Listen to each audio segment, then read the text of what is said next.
नमस्कार दोस्तों, मैं एक सार में चंद्रशेखर उगले आपका अपने शेयर मार्केट यूट्यूब चैनल पे स्वागत करता हूं। हम देखेंगे निफ्टी और बैंक निफ्टी का एनालिसिस। आज थी बैंक निफ्टी की एक्सपायरी और कल है निफ्टी की एक्सपायरी। आज अगर देखा जाए तो बैंक निफ्टी से अच्छा सेटअप निफ्टी में बना था ट्रेडिंग का। मैं तो आज बैंक निफ्टी की एक्सपायरी की वजह से बैंक निफ्टी पे ही ज़्यादा कॉन्सेंट्रेट किया था।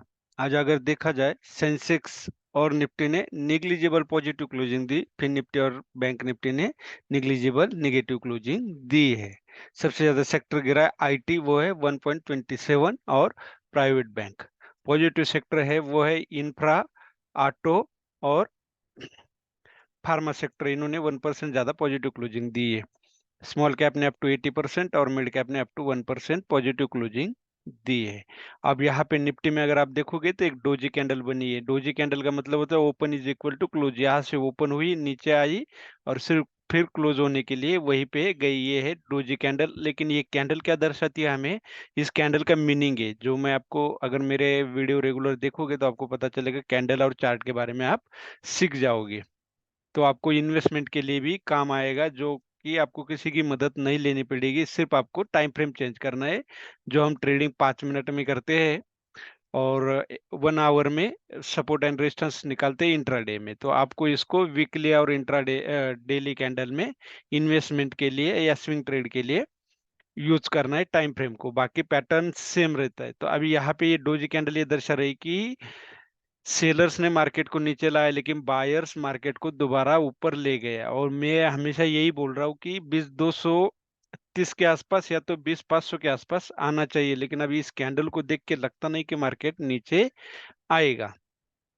ठीक है, मैं प्रोबेबिलिटी बताता हूँ। मैं कोई बाय और सेल रिकमेंड नहीं करता। अब आवरली कैंडल, आवरली में हमें ये देखने को मिल रहा है वी शेप रिकवरी निफ्टी में आई हुई है। आप देख सकते हो वी शेप रिकवरी निफ्टी में आई हुई है। यहाँ पे ये देख सकते हो एक अच्छा सपोर्ट था 20860 का। इसको ब्रेक करने के बाद ये सस्टेन नहीं हुआ है। अब हम सीधा ही 5 मिनट में चलेंगे कि हमें कहाँ पे ट्रेड बनता था और क्यों बनता था, व्हाट इज द लॉजिक। अभी यहाँ देखोगे 5 मिनट में तो यहाँ पे पिनट बना था। पिनट मतलब जो मंदिर के आगे हम पताका लगाते हैं या कोई फंक्शन होता है तो पताका लगाते हैं, उस तरह ये पताका बनती है, इसको पिनट बोलते हैं। इस पिनट के नीचे हमने सेल करना था। और ये जो डोजी कैंडल नजर, ये स्टार कैंडल नजर आ रही है, मैं जो अपनी 3 कैंडल फेवरेट, इस स्टार कैंडल के ऊपर हमने यहाँ पे स्टॉप लॉस लगाना था और इसके नीचे हमने सेल करना था और एक अच्छा मूवमेंट यहाँ पे मिलता। उसके बाद भी अगर आप यहाँ से छुटते तो एक बेस था, ये वाला सपोर्ट था, इसको ब्रेक करने के बाद जो हमें मिलता मौका, तो इस कैंडल के नीचे ये डोजी कैंडल थी, इसको हम हैंगिंग मैन भी बोल सकते हैं। लेकिन हैंगिंग मैन तब बोलते हैं जब रेजिस्टेंस पे होती है। लेकिन ये क्या है, सपोर्ट था। सपोर्ट ब्रेक करने के बाद जो बनता है उसको रेजिस्टेंस भी बोल सकते हैं हम। तो इस पे हमारे इसके नीचे हमने पुट बाय करना था, या इसको बोलते हैं हम शॉर्ट करना था या फ्यूचर सेल करना था, और इसके नीचे हमें अच्छा मिलता है। और जब भी मार्केट को अपसाइड जाना होता है तो मार्केट हमेशा इस तरह आता है, फिर यहाँ पे इस तरह एक बेस बनाता है। या तो ये हेड एंड शोल्डर बना सकता है, कप एंड हैंडल बना सकता है इस तरह का, या डबल बेस, जैसे या डबल बॉटम बोलते हैं हम, डबल बॉटम बना के। और ये जो ब्रेकआउट कैंडल है आप इसको देख सकते हो, कितनी बढ़िया मारू बाजू कैंडल बनी थी। सिर्फ ऊपर की तरफ एक नेग्लिजिबल विक थी, तो इसके ऊपर हमने बाय करना था और इसके नीचे यहाँ पे हमने स्टॉप लॉस लगाना था। और आप देख सकते हो कितनी बढ़िया मूवमेंट वन साइड आई। ये था हमारा, ये एक सेकंड ट्रेड निफ्टी में। अब थर्ड ट्रेड कहाँ पे बनता था? थर्ड ट्रेड हमारा बनता था इस कैंडल के ऊपर। क्यों बनता था? क्योंकि यहाँ से बायर सेलर्स बार बार एक्टिव हो रहे थे, लेकिन उसके बाद अगर आप देखोगे तो यहाँ पे दोबारा ये टच करने आया, मतलब पुल बैक जिसको बोलते हैं ना। ब्रेकआउट के बाद ये एक ब्रेकआउट था, यहाँ पे भी एक ब्रेकआउट था, तो इसके बाद एक पुल बैक आया, तो इसके ऊपर हमने बाय करना था इस कैंडल के ऊपर। यहाँ पे हमारा एक छोटा सा स्टॉप लॉस होता। इस तरह के अगर हम स्टॉप लॉस ले ले और राइट एंट्री करें तो हमारा लॉस भी हुआ तो भी हम, अगर कल परसों 2-3 दिन का प्रॉफिट मिला के देखोगे तो हम प्रॉफिट में ही रहेंगे, अगर हम छोटे छोटे स्टॉप लॉस ले तो। ये था निफ्टी का एनालिसिस, बहुत ही सिंपल एनालिसिस था।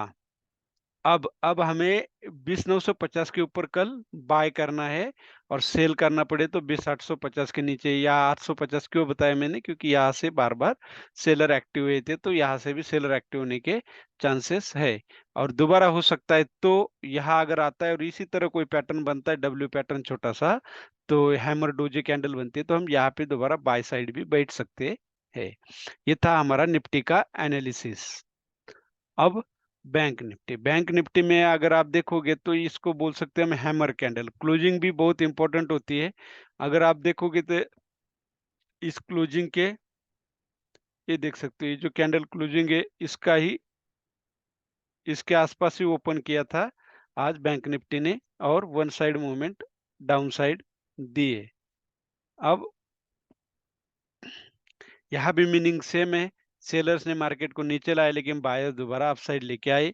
तो ये पॉइंट अगर आप देखोगे तो यहाँ ये करेक्शन तो बैंक निफ्टी में हो चुका है। अगर इस कैंडल को आप काउंट करते हो तो एक करेक्शन हो चुका है। ये ट्रिपल टॉप था, इसका एक करेक्शन तो हो चुका है।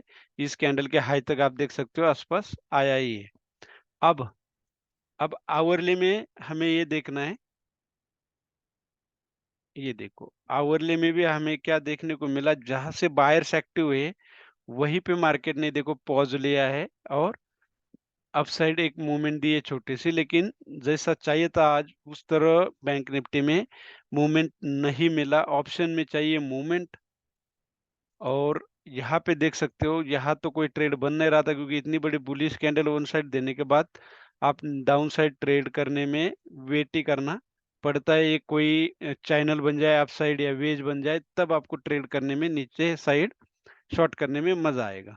अब यहाँ पे अगर आप देखोगे तो यहाँ एक डब्ल्यू पैटर्न बना था। ये अगर आपको, ये यहाँ से अगर आप देखोगे तो ये एक डब्ल्यू पैटर्न बना था। तो इसके बाद ये पुल बैक आया तो इसके ऊपर हमारा बाय बन रहा था और स्टॉप लॉस का था इसके नीचे। अगर हम इसको प्रॉपरली होल्ड करते तो हमारा स्टॉप लॉस हिट भी नहीं होता। उसके बाद भी अगर आप एंट्री नहीं किए, आपकी हिम्मत नहीं हो रही थी, तो और एक चांस आपको मिला था। मार्केट में कई दफा ऐसे होता है कि मार्केट आपको एक दो चांस देता है। तो ये डोजी कैंडल देखो, दो डोजी कैंडल थी, तो इस डोजी कैंडल के ऊपर भी हम बाय कर सकते थे और ये यहाँ पे स्टॉप लॉस देते छोटा सा तो भी अच्छा मिलता। लेकिन मैंने यहाँ पे तो लिया था, लेकिन मैंने जो अपने उस चैनल पे, टेलीग्राम चैनल पे यहाँ पे दिया था। क्यों दिया था?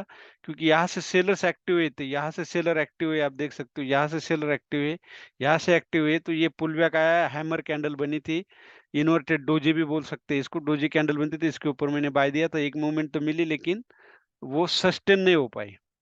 उसके बाद अगर आप देखोगे तो दोबारा देखो यहाँ से ब्रेकआउट लिया था, दोबारा मार्केट यहाँ आए तो यहाँ पे भी हम बाय कर सकते थे, लेकिन मैंने नहीं दिया क्योंकि ऑलरेडी मेरा एक स्टॉप लॉस हिट होने के बाद एक टारगेट मिला। तो चलो कम से कम एट द एंड ऑफ हम प्रॉफिट में रहे, तो बार बार ट्रेड नहीं करना चाहिए। ये सूत्र भी आपको पालना बेहद जरूरी है। तो ये था अभी कल के लिए 47,160 के ऊपर हमने बाय करना है और 47,000 के नीचे हमने सेल करना है। क्यों? क्योंकि यहाँ से बायर एक्टिव हुए थे, तो हो सकता है यहाँ से दोबारा सेलर एक्टिव हो जाए और नीचे हमारा टारगेट बहुत छोटा होगा, 46,880, मतलब 150 पॉइंट का ही रेंज है, 120 पॉइंट का ही सॉरी रेंज है। और 160, 47,160 के ऊपर अगर आप ट्रेड करते हो तो 47,456, मतलब आप साइड आपको बड़ा टारगेट मिल सकता है। ये जो छोटे-छोटे स्विंग है, ये तो रेजिस्ट करेंगे ही करेंगे। अब 160 के ऊपर बाय करते हो तो 248, मतलब 40-40, 80 पॉइंट की रेंज अगर देखा जाए तो। ये था हमारा बैंक निफ्टी का एनालिसिस। अगर आप मेरा डेली देखोगे तो आपको सीखने को बहुत कुछ मिलेगा, तो आप खुद अपने से इन्वेस्ट कर सकते हो। इन्वेस्ट के लिए सिर्फ टाइम फ्रेम को चेंज करना है।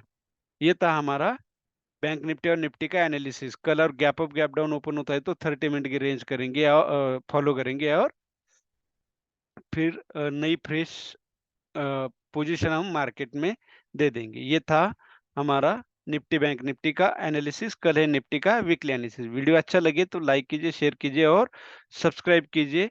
धन्यवाद। जय हिंद, जय भारत।